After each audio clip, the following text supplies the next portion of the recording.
और संविधान ने आप सबों को वोट डालने का अधिकार दिया है, इसलिए वोट अवश्य दें।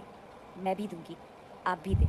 हेलो दोस्तों आप लोग को बता दें कि चुनाव के बारे में बहुत बड़ा खुलासा कर दिए हैं अक्षय सिंह बोल रही है कि हम भी वोट कर रहे हैं, आपको भी वोट करना चाहिए। और अक्षय सिंह यह बताई नहीं है कि किसको वोट करना चाहिए और किसको नहीं। हमें तो लगता है कि पवन सिंह को टारगेट कर रही है। दोस्तों आप लोग को बता दें कि अक्षय सिंह पवन सिंह को टारगेट करने का एक मौका नहीं छोड़ती है। दोस्तों आप लोग को पता है पवन सिंह चुनाव लड़ रहे हैं, इस बात का खबर तो खुद चली गया होगा। दोस्तों आप लोग को पता है इसी के कारण अक्षय सिंह पवन सिंह के बारे में टिप्पणी करती हुई दिख रही है और बोलती हुई दिख रही है कि हम भी वोट कर रहे हैं, किसी को आप भी वोट कीजिए, आपको जो पसंद है वो उसको वोट कीजिए, बिना देखे सुने वोट मत कीजिए। दोस्तों आप लोग को बता दें कि अक्षय सिंह सारी बातें को खुलासा कर रही है और अक्षय सिंह समझ रही है कि पवन सिंह को हरवा कर छोड़ दे। दोस्तों आप लोग को बता दें जो पवन सिंह पहले किए हैं अक्षय सिंह के साथ, अब अक्षय सिंह चाहते हैं कि पवन सिंह को चुनाव नहीं जीतने दे। दोस्तों आप लोग को बता दें कि अक्षय सिंह का बीजेपी के टिकट करवाने में अक्षय सिंह का ही हाथ था। जो बीजेपी से टिकट कटा है पवन सिंह का ना, तो उसमें अक्षय सिंह का हाथ था, बहुत बड़ा हाथ था अक्षय सिंह का बीजेपी के टिकट ना दिलवाने में। दोस्तों आप लोग को बता देखिए अब अक्षय सिंह पवन सिंह को चुनाव हरवाने के लिए बोले कि हम भी वोट किसी को कर रहे हैं, आप भी वोट कीजिए और वोट कीजिए तो देख समझ के कीजिए कि कौन मेरा नेता बनने लायक है और कौन नहीं। दोस्तों आप लोग को बता दें कि अक्षय सिंह को ये सब टिप्पणी करने से क्या पवन सिंह को चुनावी क्षेत्र में कोई असर पड़ने वाला है कि नहीं। दोस्तों आप लोग को बता दें जिस तरीके से अक्षय सिंह पवन सिंह के बारे में टिप्पणी कर रहे हैं, जिस तरीके से चुनाव के बारे में बोल रही है,